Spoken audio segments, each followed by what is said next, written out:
Hi everybody and welcome to January's tag roulette. I feel like I should have like music going. Da, da, da, da, da, da, da, da. Might have to do a little singy song. Right, so here we go. Very excited about this idea. So let's go for our three numbers this month. We have got 23. Oh no, 52. Oh, safe. I was hoping it wasn't going to be that one. And oh, number 1. Oh, awesomeness. Right, okie dokie. So I know that 52 macrame number 1 was all white, and as if I don't know them all off by heart, number 23 was floral. Oh, nice mix. Floral. So we have got first one, some form of macrame.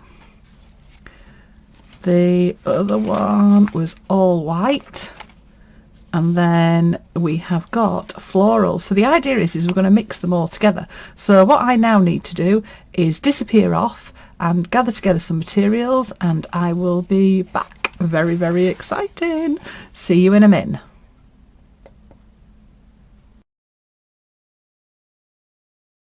Right. Okay, so tag roulette, here we go. Drum roll. Right, so I've collected together some bits and pieces. So I've got my backing fabric. We have got all white, so I've got a little bit of white fabric from I think it's from a tablecloth. I've cut it. I've not cut it very straight, but I'm not going to worry about that right now, because by the time we've done all sorts over it, you'll never know. So I've got my all white, and then because I've got floral and macrame as the other two, I've just pulled out a couple of other colours. A grey, because I've got a grey back in. Love yellow mustard, so I've pulled that out as well. So all I'm going to do, and obviously you can do whatever you would like, but because this is quite a big piece of fabric, I just decided I was going to cut a little bit of a tablecloth out. I'll pop that there, and I'm going to just break it up a little bit. Now I'm not going to stitch anywhere near the edge, because I think what I'll probably end up doing right at the end is probably turning the edge under, so it becomes a little bit like a big, I don't know, big sampler or something like that. So I need some pins. Pin it in place. And obviously now, because we're not working on a tag and it's not a little piece of work, you can spend as much time on this as you want.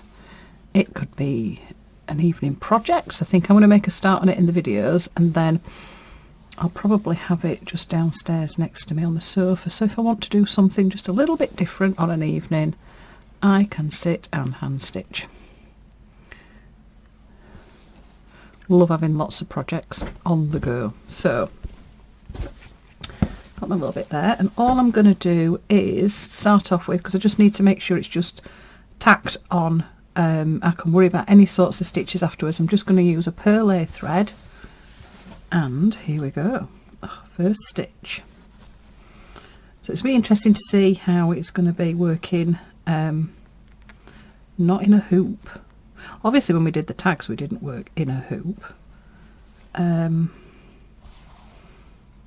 suppose the main thing that you just have to be careful of when you're not working in a hoop is the tension of your thread. But I'm hoping this will give it a little bit more of like a tactile quality, because when you do work in a hoop and it's got it really stretched out, obviously it's there for a reason, but it can sort of make things look a little bit flat.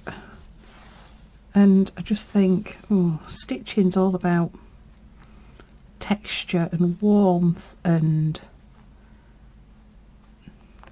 touching things, I suppose. I know when I've gone to shows and things like that, it's really difficult to sort of like hold back and not think, oh, I just want to stroke the surface. Especially if it's got like a really textured surface, or I just want to see how it was done. But you're not allowed to touch things for obvious reasons. Don't want to damage it. What can happen as well, the oils in your hand can get onto the textiles as well, which you don't particularly want. So when it comes to the all white, you don't have to do this. This is totally and utterly up for your own interpretation each month. Now if you did the tags, you could go back and look at your tag and see what you did that particular month. And one of the things that I'm going to do is I'm going to keep a note of all the tags that come up, because I think it'd be nice to try and do a different one each month. You don't want the same things coming up, but obviously once that tag's been chosen, you could go back and refer to it.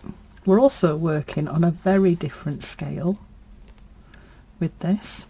If you still like the idea of just doing little pieces of work, one of the things that you could do is do some giant tags.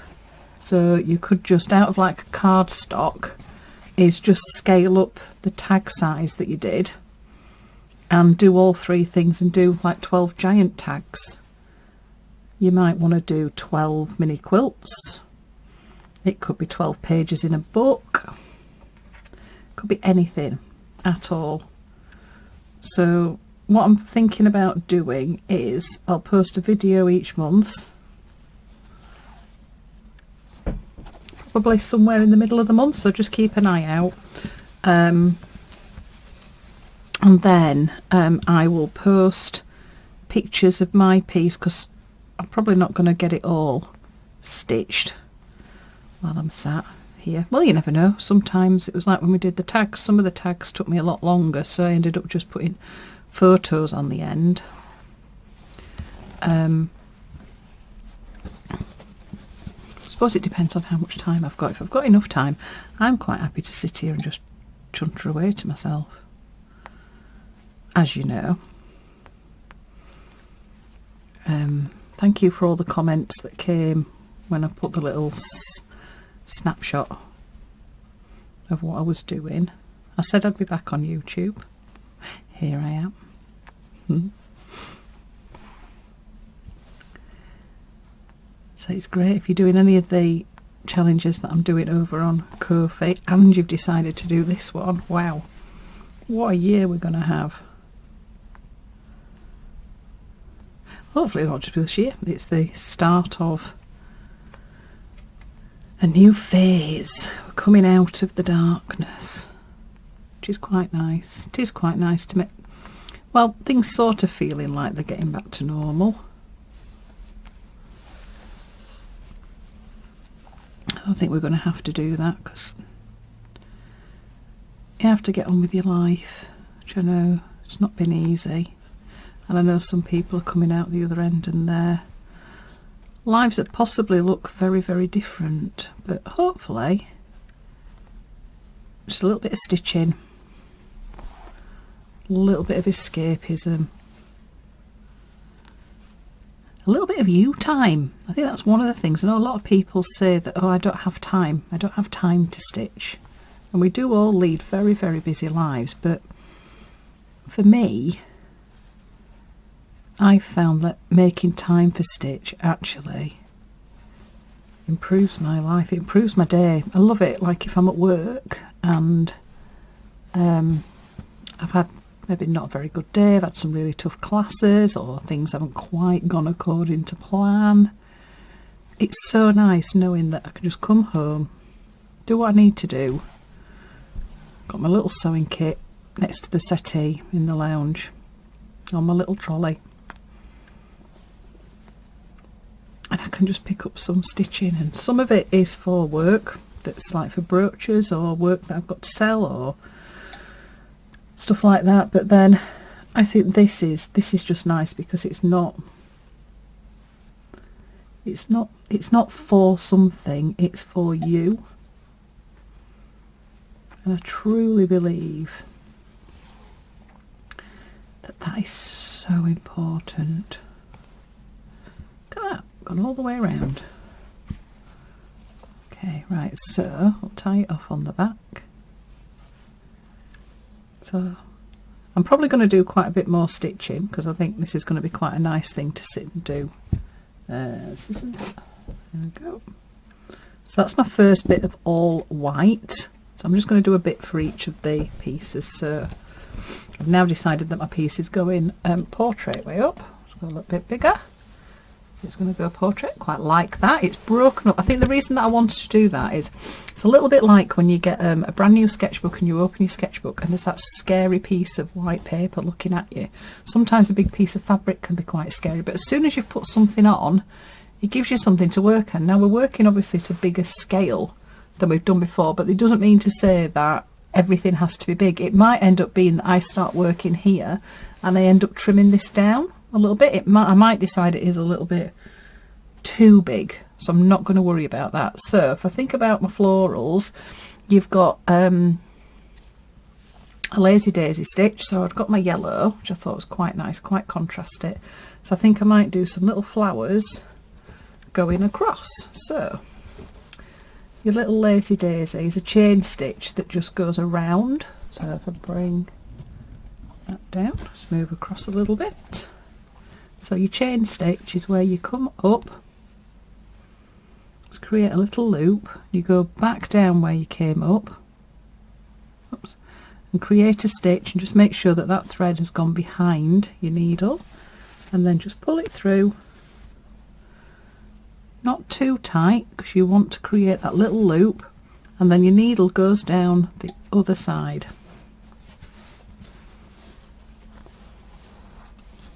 And that's your first little chain, and then all you do is keep doing the same thing. So you come up the middle.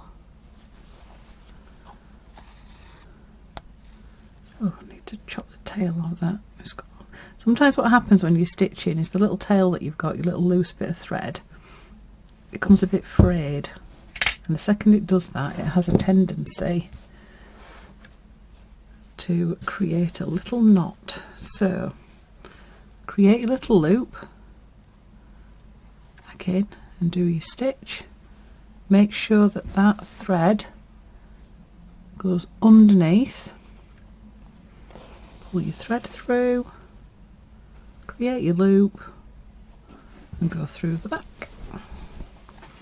And you just keep working your way around.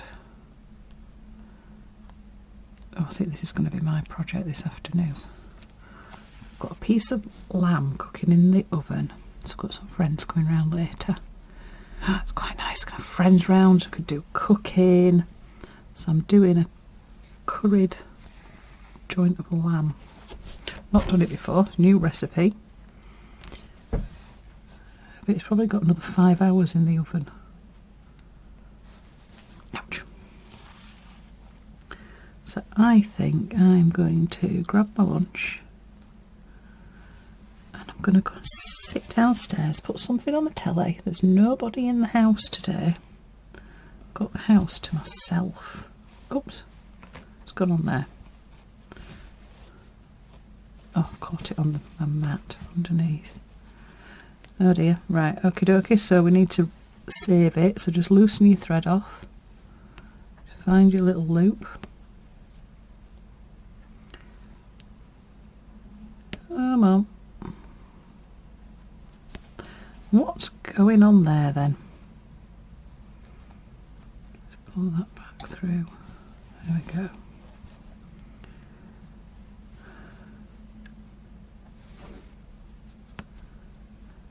Use the blunt end of my needle just to go through.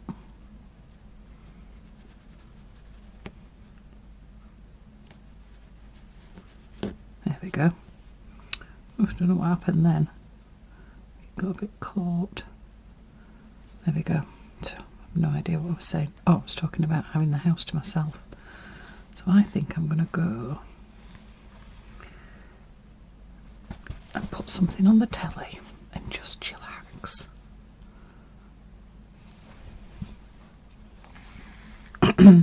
Feels really decadent doing that. So I think my floral, I'm just going to do a chain stitch, little lazy daisies. I might do them all different sizes, maybe overlapping. There we go. So I'm going to do that, but on the tag, when I did it there, tag florals, What number was that? 23, 30, 30s, 30s, 21, 2, 3. So when we did that one, I also did sort of like bullion knots and little French knots and some little beads. So I might do some little bits in the moss, but I think what I'm going to do is a little spray of them just going across there. I think that'd be quite nice, and just play around with that. Then my macrame. So the macrame that we did was the tree, which was sort of to create a little bit of fringing. So I think what I'm probably going to do with that, if I have that going there, so I want to work across this. So I'm sort of breaking this up so it's going into my background.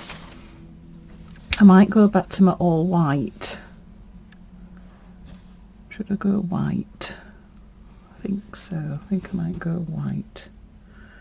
Put that there. So I was just thinking I could do something with these. I was having a thread from top to bottom, and then you did the macrame, the little loops either side. So I've got a stranded cotton, so I might use that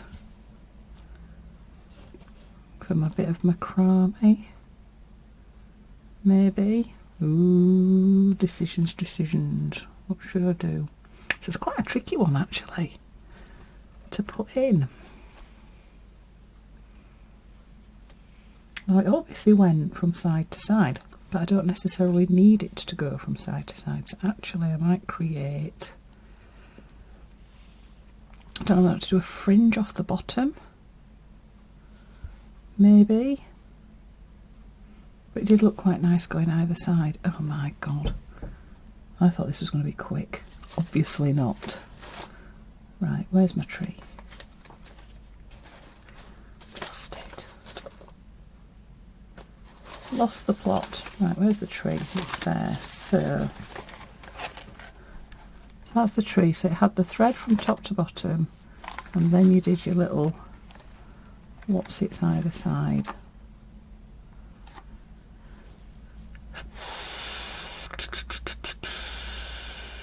I might just do an edge. So if I'm going to do my daisies going across there and up, might do an edge. We'll do an edge. Right, we're doing it. We've made a decision. Right, so I need a slightly thicker thread for my top to bottom.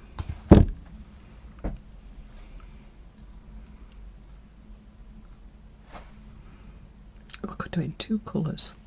Oh, brain cells are beginning to work now. So I think what I'm going to do is I'm going to stitch myself 2 lines.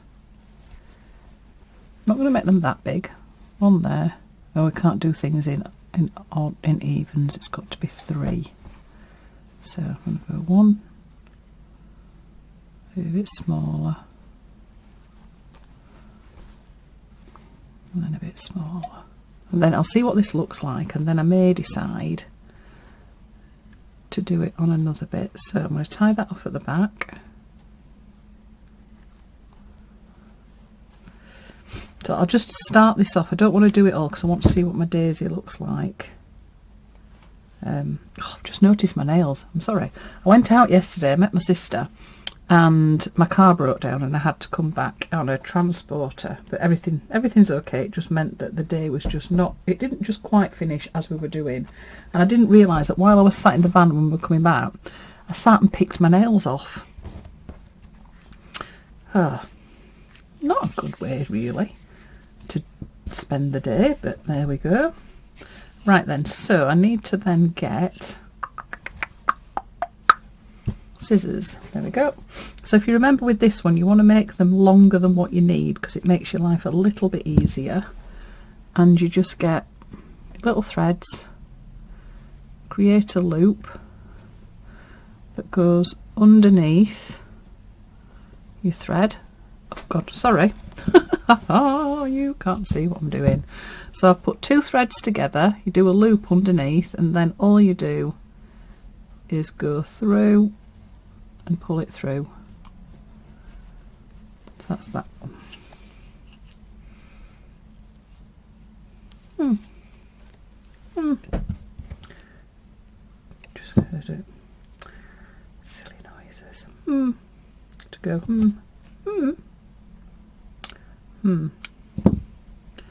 So then all you do is do it the other way, unless you want them all at, oh, do I want them all at one side?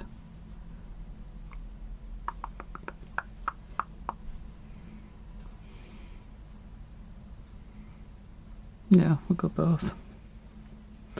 So loop underneath, get your two little tails, pull those through the loop,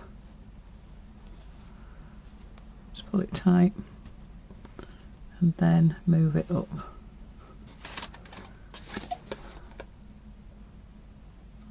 Yeah.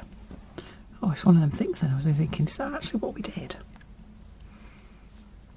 And then when you've done it, you can give it a haircut. So then you can decide where you want to go, and you can sort. I'm using a stranded cotton because then I just think it'll create a bit more of like a fringed edge. You could mix other colours in, you could make your own little threads by pulling strands to pieces and then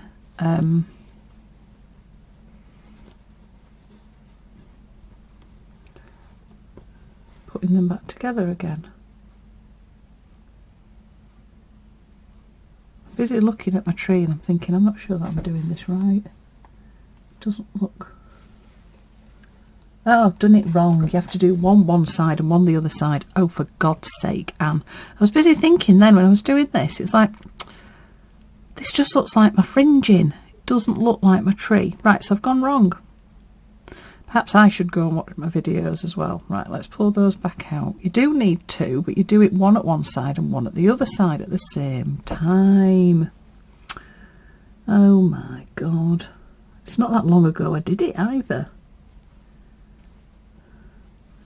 Right, let's pull these out. Don't think I should be let loose anywhere.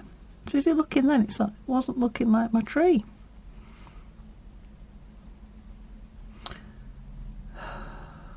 I apologise, I should be sacked. I'm busy saying that's all you need to do, and it's like, and you're talking a load of rubbish. And now because you've used stranded cotton, it's not that easy to undo. Right, okay, let's start again. You do have two loops. Oh dearie me. So what we do, we take one loop underneath our thread, one loop underneath the thread, we take the other loop the other way underneath our thread. Okay, so we've got both our loops, threads. So what we do then is those two threads at the back come through the loop, up, through the loop, through the loop, and then you pull it and it comes off. Oh, for God's sake.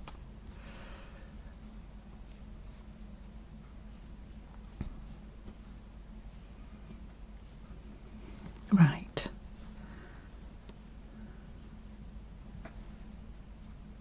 That's there. Yeah, that was right. Or is it one underneath and one over the top? Oh, one underneath, one over the top. Pull the threads through that one. Those threads go through that one. I'm trying to figure this out now. Yay! And then you pull. Oh, for goodness sake. Right, I'll do that again. So you have one of your loops. That one goes underneath your thread and you've got your little tails. Okay. The other one, you've got your loop at the other side. You put your tails up, tails go through, and then these tails over the top of your thread go underneath the other one. So you get like that knot, and then you pull and then slide it up. Oh Jiminy crickets. What a nightmare. I do apologise. Goodness me. So, I'll do that again. Do it the other way around. That's it. So, that one's going underneath. So, I'll lay one down. Underneath. Don't twist. Let's start doing that to me now. So, I've got that one underneath. This one is over the top. Loop at the other side. Get your little tails, pull your tails through over the top of your base thread, and then those tails go through the loop at the other side, and then you gently pull and it creates the knot, and then you move them up. Scoosh. Right, okie dokie. Right, so blimey, I might have to go lie down now. So that's where I've started with mine. I'm going to go work on it this afternoon, so I will pop some pictures on Instagram and Facebook using the hashtag #TagRouletteHandmade. Can't wait to see what everybody does, and I'll see you in February. Okay, see you later. Happy stitching. Mwah.